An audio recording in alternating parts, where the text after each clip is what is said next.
Na mentalidade popular, a igreja primitiva foi, acima de tudo, um nobre exército de mártires. De muitas maneiras isso é verdade, e nenhum dos mártires foi mais nobre do que Policarpo, o idoso bispo de Esmirna, na Ásia Menor Ocidental. As autoridades trouxeram o respeitado pastor à arena lotada e prepararam-no para ser lançado aos leões, mas com relutância, uma vez que preferiam muito mais que lhe negasse a acusação de que era cristão. Apenas jure por César, rogou o governador. Sou cristão, disse Policarpo. Se quiser saber o que é isso, reserve-me um dia e escute-me. Convença o povo, respondeu o governador. Policarpo disse, eu explicaria a você, mas não a eles. Então vou atirá-lo às feras.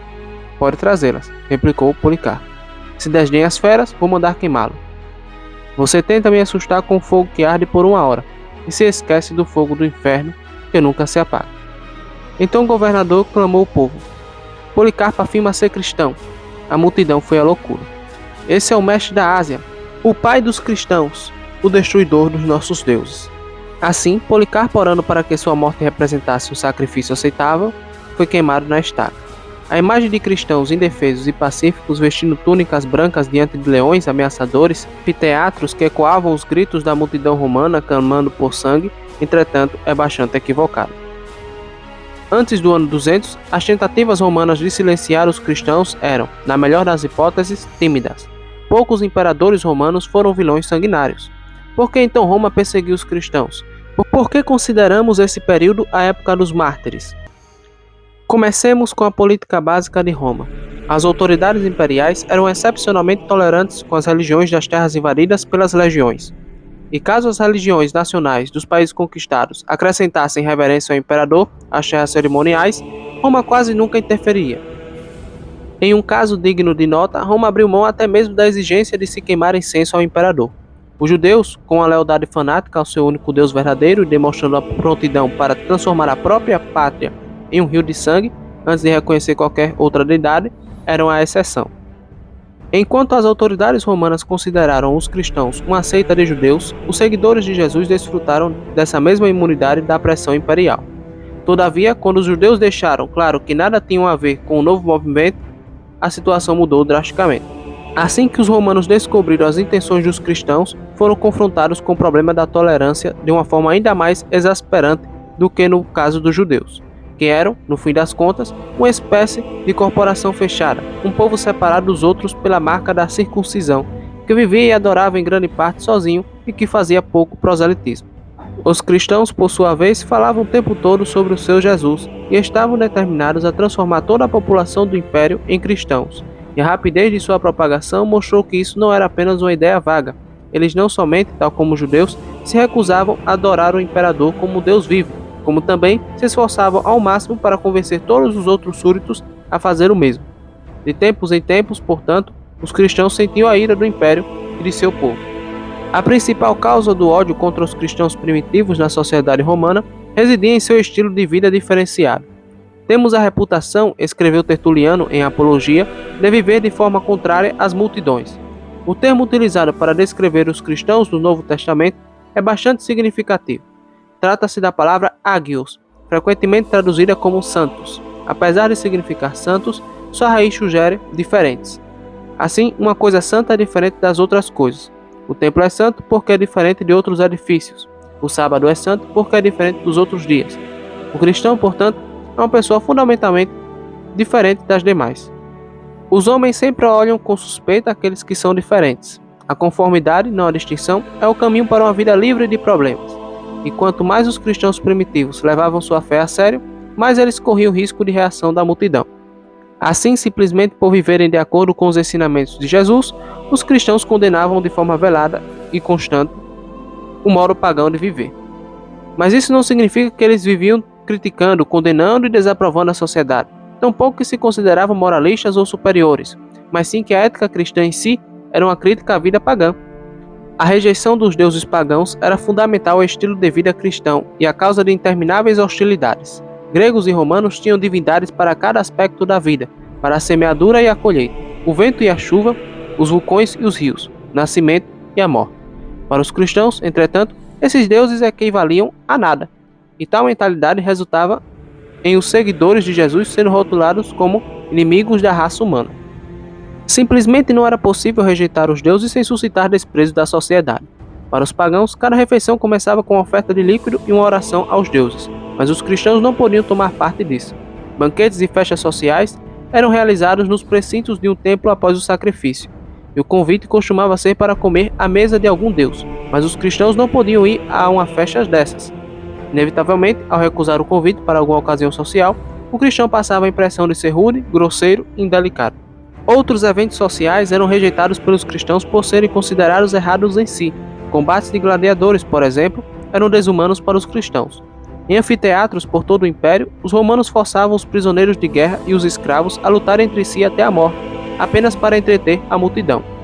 Um espetáculo que excitava e atraía. No início do V século, Agostinho narrou a história de seu amigo Alípio, o qual concordou em assistir ao espetáculo para agradar a um colega, mas resolveu manter os olhos fechados. Quando a gritaria começou, ele os arregalou por instinto e, diante do que viu, começou a berrar mais do que todos os presentes. O medo que os cristãos tinham de cometer o pecado da idolatria também gerou dificuldades em seu sustento próprio.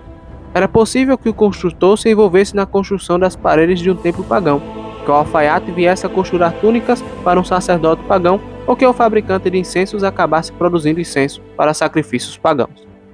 Tertuliano proibia até mesmo que os cristãos fossem professores, porque o ensino exigia o uso de livros que contavam as antigas histórias dos deuses e instruíam a observância das festas religiosas do ano pagão. Poderíamos pensar que talvez o trabalho com doentes fosse um simples ato de bondade. No entanto, os hospitais pagãos contavam com a proteção do deus pagão Asclépio, e enquanto o doente estava na cama, um sacerdote andava pelo corredor entoando cânticos a esse deus. Em suma, os cristãos primitivos eram quase obrigados a divorciar-se da vida social e econômica da época, caso desejassem ser fiéis ao seu Senhor. O que significava que, por onde quer que fossem, sua vida e fé destacavam-se porque o Evangelho introduziu uma nova e revolucionária atitude para com a vida humana.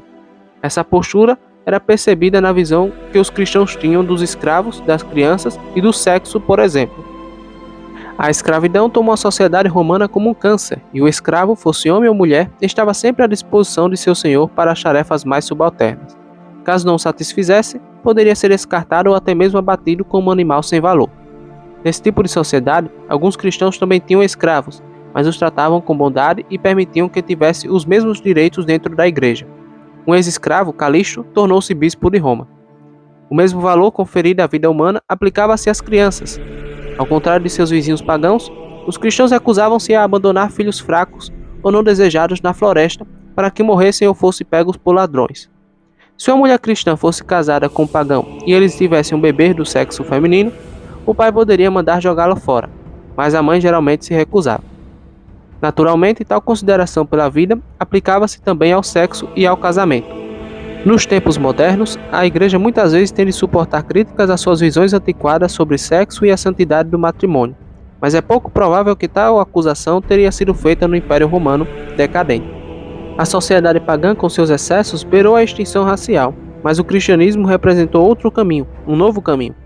A doutrina paulina de que o corpo é o templo do Espírito Santo introduziu no mundo antigo uma condenação inflexível para a falta de castidade, bem como um chamado sagrado à vida familiar. Esse ódio generalizado contra os cristãos ajuda a explicar a primeira perseguição por parte dos romanos. No ano 64 d.C., durante o reinado do imperador Nero, um incêndio começou em Roma, e durante 6 dias e 6 noites houve fogo, transformando a maior parte da cidade em cinzas. Então começou a circular o rumor de que o próprio Nero havia posto a cidade em chamas, o que despertou grande ódio do povo contra o imperador. A fim de desviar o ódio popular de si, Nero acusou os cristãos de terem provocado o incêndio, acusação que certamente não era verdadeira, mas o grande número de cristãos acabou sendo preso e uma terrível perseguição aconteceu. Muitos deles foram inclusive crucificados. Alguns foram costurados à pele de feras e grandes cães eram soltos para destroçá-los. Mulheres foram amarradas a touros bravos e arrastados até a morte. Após o anoitecer, cristãos eram queimados em estacas no jardim de Nero. O povo romano que os odiava tinha permissão para entrar no jardim. O imperador dirigia sua carruagem ao redor deles, desfrutando ao máximo do terrível espetáculo. Foi provavelmente durante essa perseguição que os apóstolos Pedro e Paulo sofreram martírio em Roma. Segundo relatos, Pedro foi crucificado de cabeça para baixo a seu próprio pedido, pois teria dito que não era digno de ser crucificado da mesma maneira que seu mestre. Paulo, por ser cidadão romano, foi decapitado. Derramamentos de sangue desta sorte não eram comuns durante o primeiro e segundo séculos. Os cristãos foram deixados em paz por longos períodos, mas, assim como a espada de Damocles, a perseguição era uma ameaça constante. Bastava um informante mal-intencionado, um tumulto popular ou um governador determinado a aplicar a letra da lei para que a tempestade rompesse. O fato era que ser cristão equivalia a ser fora da lei.